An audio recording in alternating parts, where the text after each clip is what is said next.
Good morning. Happy December. Can you believe it's officially December? I cannot believe it.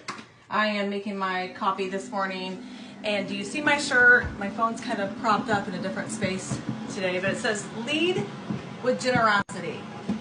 In the month of December, we think of people being generous. We think of ourselves being generous, and a lot of times we think of ourselves being generous by in forms of like giving money or giving gifts, anything that involves money.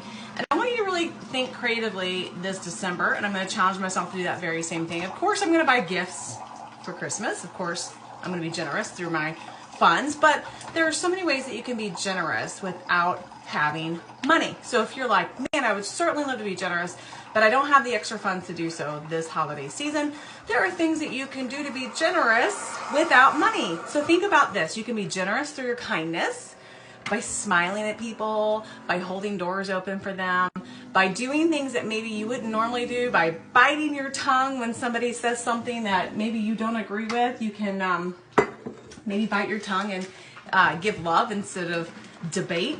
You can be generous through service. Think about how many ways that maybe you can serve this holiday season where people need you. Maybe a church needs you, or a service organization. Hello. Or a service organizational group may need you. Different ways that you can be of service and be generous in that area. But generosity does not mean money.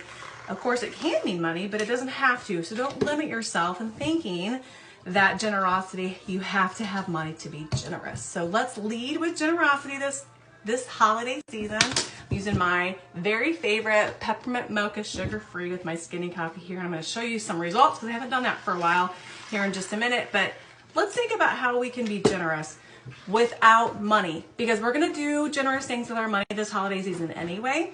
So let's think about how we can be creative and be generous without money through kindness, through acts of service, through maybe speaking life instead of death, those things this holiday season. So let me know what kind of ideas you have of generosity that I can share also with my viewers. All right, have a great Sunday it is. Have a great December. How awesome is this?